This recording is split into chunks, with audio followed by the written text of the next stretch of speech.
Bismillahirrahmanirrahim. Asyhadu an la ilaha illallah wa asyhadu anna Muhammadar Rasulullah. Para murid dan santri juga para pemirsa, Assalamualaikum warahmatullahi wabarakatuh. Sugeng Rahayu semua dan selamat malam para pemirsa. Pada kali ini, di dalam video ini diberi judul oleh guru Satu Jalan Dua Kitab.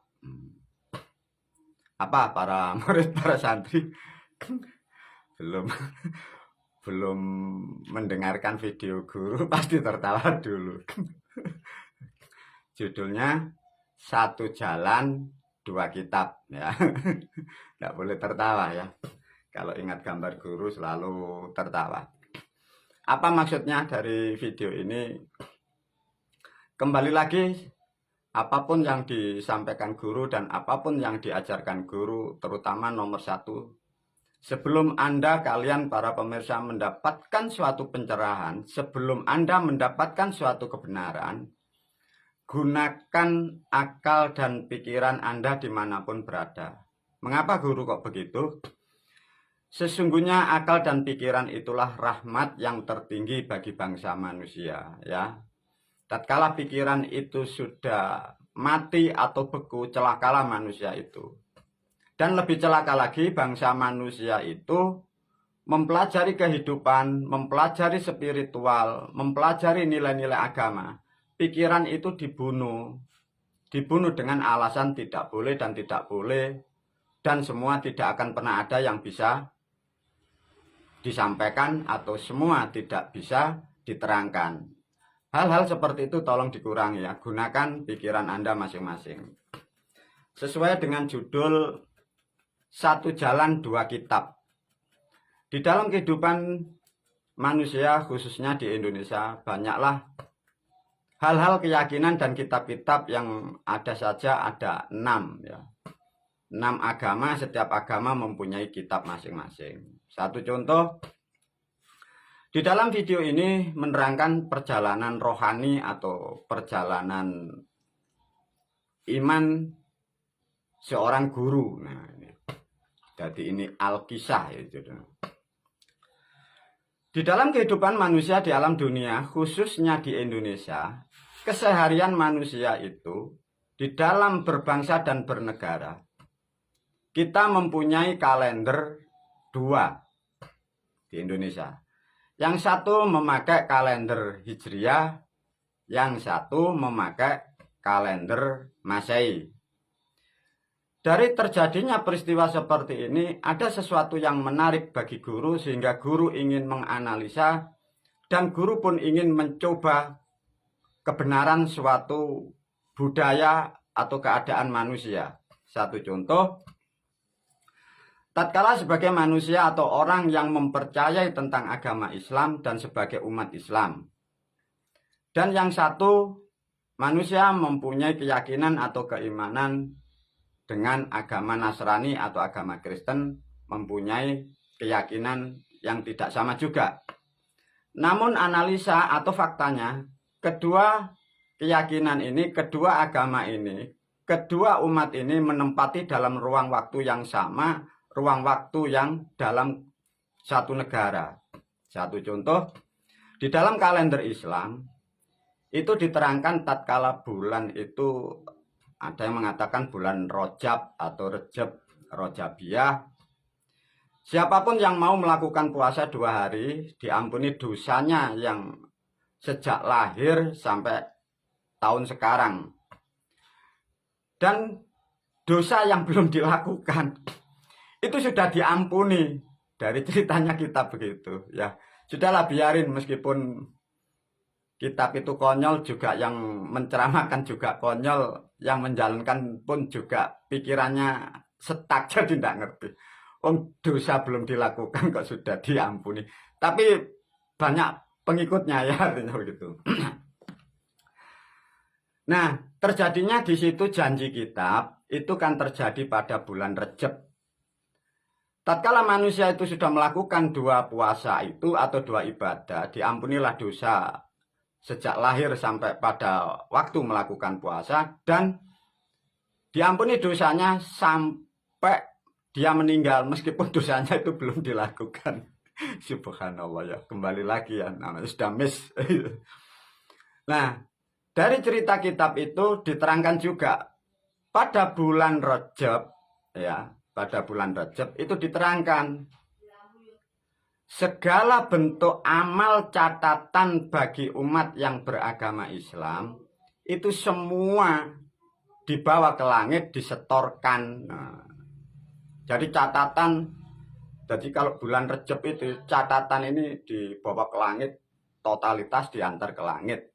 Nggak tahu mau diganti atau gimana bukunya. Nah, berhubung kalender Hijriah dengan kalender Masehi itu kadang satu kebersamaan. Pas kebetulan pada peristiwa yang di video ini, bulannya Rejab, kalender Masehi ketemu kenaikan Isa Al-Masih. Kan ada kalender itu, tanggal dan hari dan bulan itu diperingati kenaikan beliau Isa Al-Masih alaihissalam. Dari peristiwa itu apa guru yang mau dianalisa? Guru ini kan selalu senang berpikir ya. Yang dari agama kita, dari agama saya, agama guru ini kan dijanjikan catatan-catatan ini dibawa ke langit. Dan yang satu diterangkan ada kenaikan Isa Al-Masih. Akhirnya dari peristiwa itu guru ini kan sudah diberi atau mempunyai kelebihan, kemampuan spiritual sampai di sana-sana masuk ke alam-alam yang sulit dijangkau manusia. Dengan adanya terjadinya pertemuan kalender bulan Rejab dengan kenaikan Isa Al-Masih, artinya guru ingin cross check di alam sana. Caranya bagaimana guru? Gampang. Satu contoh, guru melakukan, alat sudah disiapkan dengan syarat yang sudah dipenuhi, guru mulai masuklah di alam gaib. Nah, di alam gaib itu kan bertahap para murid, para santri. Tidak seperti yang digambarkan manusia kalau meditatif itu. Tidak seperti itu. Satu contoh, begitu guru masuk ke frekuensi gaib, begitu masuk satu pintu jebret, itu ada 3 jalur lagi. Ini kalau jalur ke kiri, ini nanti guru akan ketemu para leluhur kita termasuk yang Musinuwun Semar, ketemu para moyang Punokawan. Kalau guru mau lurus ke atas, ini nanti akan ketemu yang Mu Wisnu, yang Mu Brahma, yang Mu Siwa. Nah, untuk yang jalur sebelah sini, sebelah kanan di sini, karena guru ingin cross check, ingin bertemu kepada beliau Nabi Isa alaihissalam, sehingga guru dari alam pintu gaib yang pertama guru ambil ke arah kanan ini. Nah, 1 langkah 2 langkah guru masuk di alam, mungkin para pemirsa mengatakan itu alam kubur. Begitu mau naik ke atas langit yang jauh, karena alam gaib itu dihuni banyak makhluk, terutama manusia itu yang sudah meninggal. Apa yang terjadi, apa yang dilihat, dan apa yang dilalui oleh guru para pemirsa? Di situ ada manusia, itu meronta-ronta. Dia memanggil sebutan Tuhan. Ada alam kayak seperti gelap gitu ya. Ya Tuhan, tolong saya ya Tuhan. Tuhan, tolong saya Tuhan. Tuhan, tolong saya. Nah, setelah mendengar itu apa para pemirsa? Guru mendekati sosok seperti ini. Si roh ini. Apa yang terjadi? Guru heran. Kalau saya lihat dari tipe bahasanya, ini kan bahasa Indonesia. Artinya ini sama dengan saya satu negara.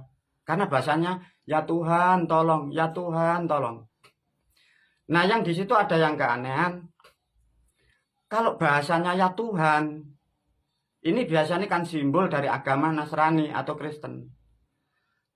Tapi saya datangi, saya lihat, saya dekati, dia memakai pocong. Nah, ini kan repot. Setahu saya, orang yang dipocong ini kalau dia berkeluh kesah, itu yang diucapkan bukan ya Tuhan, tapi ya Allah, ya Allah, ya Allah, ya Robba, ya Robba, ya Robbi, ya Robbi, kan begitu. Lah yang dilihat ini guru di alam sana, roh ini unik. Uniknya gimana? Bahasanya bahasa Indonesia yang disebut ini Tuhan, tapi gaibnya, rohnya ini dipocong. Nah, ini kan guru repot ini. Ini guru mau menganalisa, ini orang Kristen, tapi kok dipocong? Dipocong, tapi bahasanya kok ya Tuhan. Nah, didekatilah oleh guru lebih dekat, sehingga guru sedikit bisa komunikasi, tapi tidak lancar ya para pemirsa. Gaib itu orang kalau sudah meninggal bahasanya tidak seperti kita indah begini. Dari situ guru berbicara antara roh dan roh. Guru ingin menggali sedikit dari apa yang dialami dari si roh yang di alam sana. Guru memberi pertanyaan lewat batinnya. Wahai si Fulan, Anda ini kan orang Indonesia, wong bahasanya begitu. Bahasa batinnya jawabannya iya. Nah, kalau bahasa Indonesia Anda memakai bahasa Tuhan. Tapi Anda kok dipocong? Artinya Anda kan orang Islam. Katanya iya. Loh, Anda di sini kok kesusahan? Terus yang lainnya di mana? Di sebelah sana, tapi tidak banyak. Jadi ada di sebelah sana pun juga ada orang seperti itu, tapi jumlahnya tidak banyak, tidak jutaan, paling ribuan. Lantas guru sebagai manusia ini kan punya ilmu pengertian dan juga pemahaman agama. Akhirnya guru bertanya, di sini Anda mengalami susah seperti ini, tidak ada yang menolong. Waktu di dunia perilaku, perbuatan Anda sebagai orang beragama Islam bagaimana? Saya ingat, sebagai orang Islam, sebagai seorang Muslim, yang ditanya nomor satu kan sholatnya. Sehingga guru mempertanyakan, wahai si Fulan, kalau Anda memang orang Islam, saya bertanya, barangkali nanti saya bisa membantu memberi solusi. Selama Anda di dunia sebagai orang Islam, sholat Anda bagaimana? Ada pemahaman sedikit dari ruh, dari jiwanya itu mengatakan, sholat saya itu sudah ganep, saya bahkan sering berjamaah, dan saya pun di dunia sudah pernah pergi ke Mekah, pergi haji 2 kali. Lah saya selaku manusia kan heran para pemirsa. Orang sudah sekhusyuk begitu, tapi faktanya di sana seperti itu. Lantas karena ini bukan kewajiban guru untuk menolong, tapi guru pun juga ingin menolong, tapi bukan hak wenangnya. Akhirnya guru mencari sesuatu di alam yang lain, alam yang tahap agak lebih tinggi. Guru kan tahu bahwa ada namanya malaikat yang menjaga di alam kubur. Sedangkan ini tadi bukan di alam kubur, masih di alam roh gentayangan. Akhirnya seperti biasanya guru masuk ke alam lebih tinggi, namanya alam barzah atau alam kubur. Di kitab kita sudah diterangkan bahwa di alam kubur itu ada penjaganya, ada malaikatnya. Begitu guru masuk di sana kok sepi. Penjaganya Mbahmu Mukar, Mbahmu Nakir tidak ada, sehingga ada password, ada sandinya kalau ingin ketemu. Akhirnya guru mengucapkan doa itu di alam situ. Assalamualaikum ya malaikatil muqarrabin ya alil kubur. Mbah Mukar, Mbah Nakir. Nah, ya karena alam gaib itu seperti di komputer, jadi serta-merta itu ada bedunduk. Jadi tahu-tahu di depan, karena gaib ya seperti itu, kayak di komputer itu. Tadi bedunduk ada 2. Sama seperti kebiasaannya Mbah Mukar, Mbah Nakir kan bilang, apalagi Mustafa, bolak balik merene jari mbahmu. Kemarin udah kesini, sekarang kesini lagi. Ndak, iya. Makanya saya ini loh Mbah, ini ada sesuatu hal yang terjadi. Di alam roh gentayangan itu ada makhluk seperti itu, ada roh seperti itu. Bahasanya bahasa Indonesia itu memanggil, minta pertolongan atas nama bahasa Indonesia, ya Tuhan. Tapi saya lihat, itu bentuk rohnya itu kok dipocong. Nah itu loh. Saya ini juga bingung ini gimana. Artinya begini, Mbak Mumukar, Mbak Munakir itu memberi cerita kepada saya dan disampaikan. Itu begini loh Mustafa dulu. Sebenarnya dulu mau saya data, mau saya tanya. Tapi tidak bisa karena bukan bagian saya. Loh kok bisa? Pernah sempat saya juga kasihan. Mau saya tolong tidak bisa karena itu bukan wenang saya, itu di alam roh gentayangan. Lantas saya ingin menggali ini dari mana, ini namanya siapa, yang bertanggung jawab di alam roh gentayangan ini siapa, bagaimana saya, Mbak Mukar, Mbak Nakir. Nah Anda kan tahu, karena ini alam kubur, bukan hak saya, itu di alam roh gentayangan, itu ada wenangnya, ada haknya malaikat yang lain, Anda kan sudah tahu. Oh ya, terima kasih Mbak Mukar, Mbak Nakir. Dari cerita itu guru kan sudah paham dari alam-alam di gaib. Di situ setiap manusia di dunia, ya kan, sebelum mati, sebelum meninggal, di dunia ini ada namanya malaikat Raqib dan Atid sebagai pencatatnya. Nah akhirnya guru turun satu level ke bawah.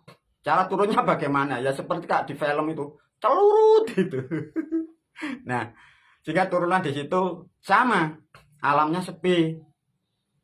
Karena di situ alamnya malaikat pencatat amal kebaikan dan keburukan, diberilah nama di situ mbakmu malaikat Raqib sama Atid. Karena tidak ketemu, saya sama tetap menyampaikan doa salam. Assalamualaikum ya malaikatil muqarrabin, ya Atid, ya Raqib.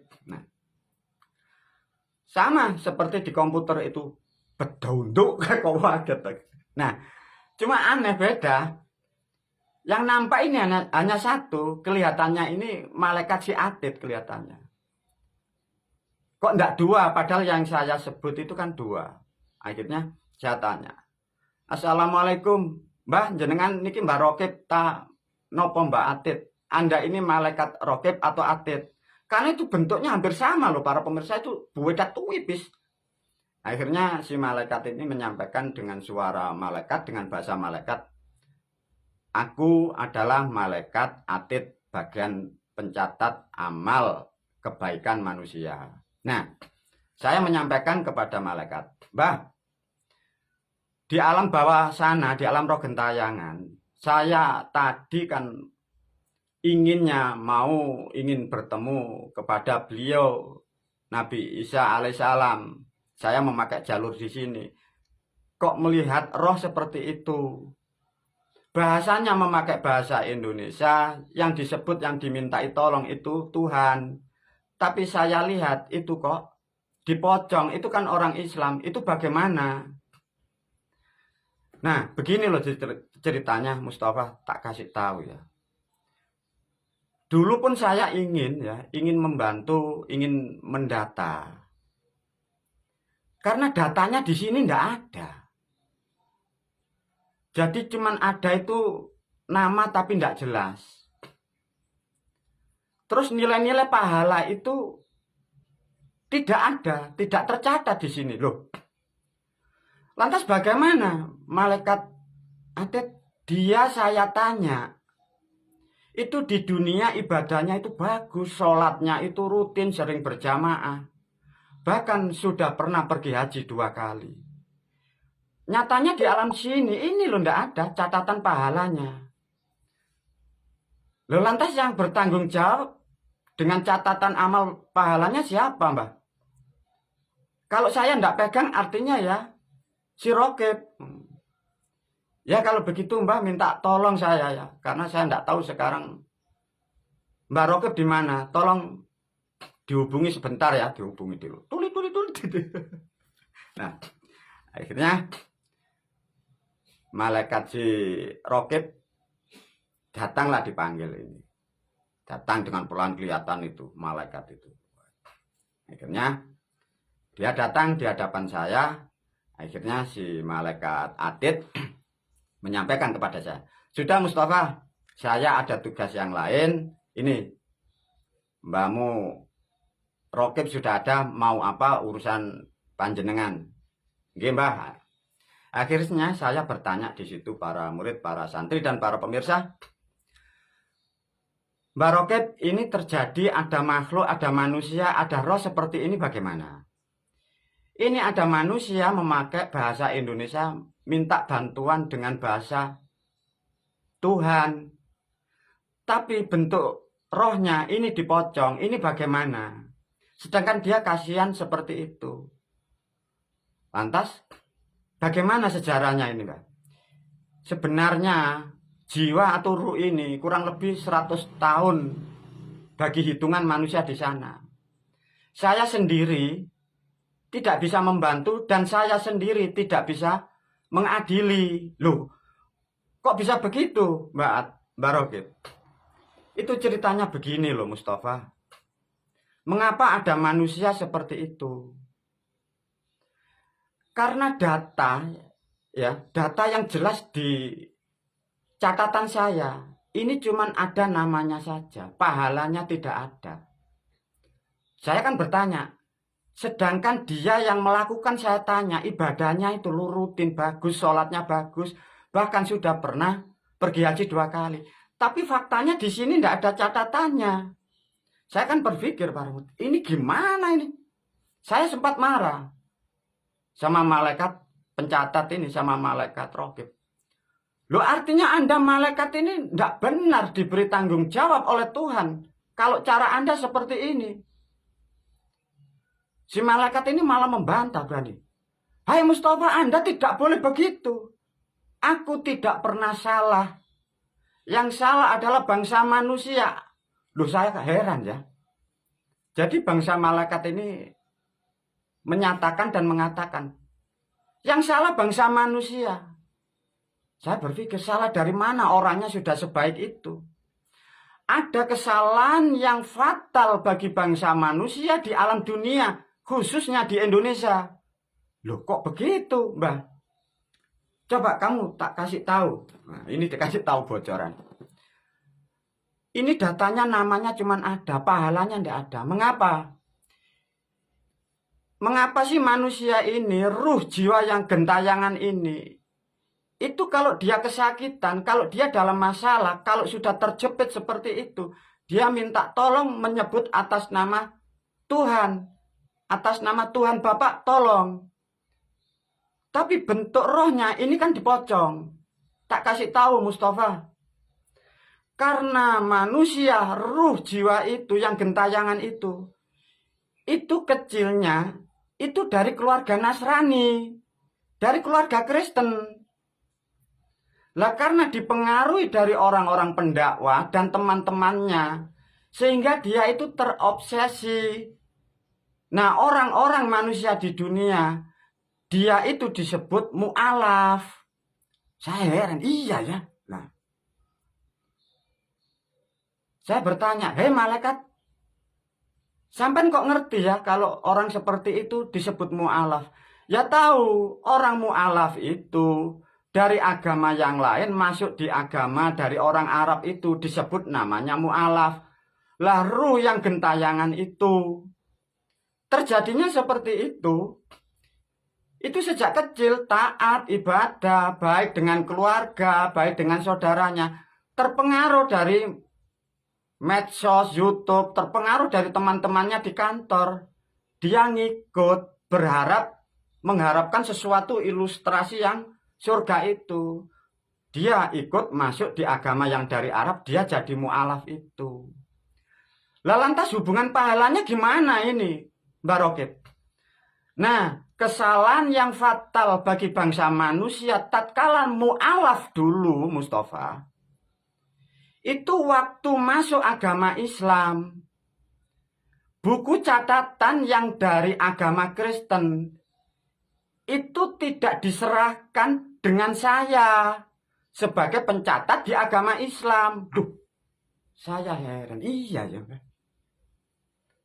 Maka karena dulu dia masuk dari Kristen, dia masuk ke Islam, saya kan tidak dikasih tahu.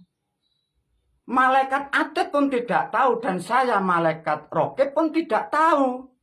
Tidak dikasih kabar. Dia cuma masuk begitu. Sedangkan sejak lahir bertahun-tahun, dia itu di agama sebelah sana, di agama Kristen. Itu waktu dulu pahalanya masih sedikit. Lah catatan waktu di agama Kristen dulu itu sudah dirobek, sudah ditinggal sama si Fulan itu tadi. Lah masuk mu'alaf tidak terdaftar di saya. Lah katanya begitu para pemirsa.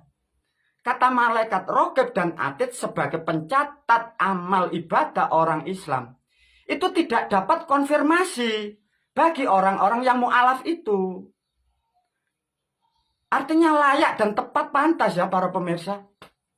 Tatkala manusia ini mu'alaf, masuk agama Islam, ini orang mu'alaf kan tidak tahu ya, kalau ada perubahan administrasi. Administrasi pencatatnya ini dibawa, dihandle sama malaikat Rokib Atid. Lah mu'alaf ini tidak ada tahu, tidak ada kabarnya, tidak ada yang memberitahu. Dan para ustadz pun tidak tahu. Dan sebagai mu'alaf yang baru, ya juga tidak tahu. Nah itulah yang terjadi di dunia. Maka malaikat Rokib dan Atid menerangkan ada kesalahan yang fatal bagi bangsa manusia untuk memahami keimanan dan tauhid yang salah. Dari Nasrani ini ada catatan tidak jelas, karena di sini tidak ada yang mencatat, tapi ada bukunya. Pindah agama masuk sebagai mu'alaf, di sini administrasinya ganti, tidak ada lokirnya. Administrasinya ganti, tidak ada persetujuan. Sehingga maka apapun yang dilakukan dari orang mu'alaf itu tidak ada catatannya. Maka mulai kemarin itu setelah saya melakukan perjalanan rohani di sana para pemirsa, sehingga bisa memberi kesadaran kepada para pemirsa. Resikonya manusia mempelajari iman dan tauhid untuk mencari jalan kebenaran, tatkala Anda termotivasi oleh dogma, hancur dan rugilah jiwa ruh Anda. Lantas kalau ruh dan jiwa Anda masuk di sana, menjadi roh yang gentayangan, siapa yang bertanggung jawab? Terutama Anda, guru, menasihatkan melalui video ini, khususnya para mu'alaf. Anda ada yang sudah sampai puluhan tahun, ada yang baru setahun, ada yang 2 bulan. Tatkala Anda masuk agama yang dari Arab, agama Islam, tolong ditanyakan kepada ustadz atau kiai Anda. Buku saya administrasi ini sudah diterima sama malaikat Rokib Atid atau belum? Itu harus Anda tanyakan loh ya. Kalau para ustadz dan kiai yang menerima atau yang mensyahadatkan Anda tidak bisa menerangkan, ini Departemen Agama harus bertanggung jawab. Kalau ini nanti perbuatan Anda tidak tercatat, Anda yang dirugikan. Lantas bagaimana guru kalau sudah seperti ini? Lah guru kan tidak mengerti. Mestinya para mu'alaf ini kan sudah tahu. Sebelum masuk agama baru namanya agama Islam, sebelum menjadi mu'alaf, ini sudah diterangkan administrasi di agama Islam ini ada malaikat pencatatnya. Namanya malaikat Rokib dan Atid. Tatkala manusia ini mu'alaf masuk agama Islam yang dari Arab itu, ini harus pergantian administrasi, namanya buku catatan. Inilah para murid, para santri. Begitu kesalahan yang fatal bagi bangsa manusia. Tatkala manusia terombang-ambing oleh dogma, terombang-ambing oleh janji yang bertebaran di sana. Lantas kalau terjadinya seperti ini, siapa tak akan pernah ada yang bertanggung jawab. Sesungguhnya mencari kebenaran pun tidak mudah, menerima kebenaran pun tidak sulit. Pandai-pandailah mencari kebenaran, gunakan akal dan pikiran, gunakan rohanimu, berbuatlah baik di dunia, belajar membuka hati dan pikiran. Wabillahi taufiq wal hidayah wa ridha wal inayah. Wassalamualaikum warahmatullahi wabarakatuh.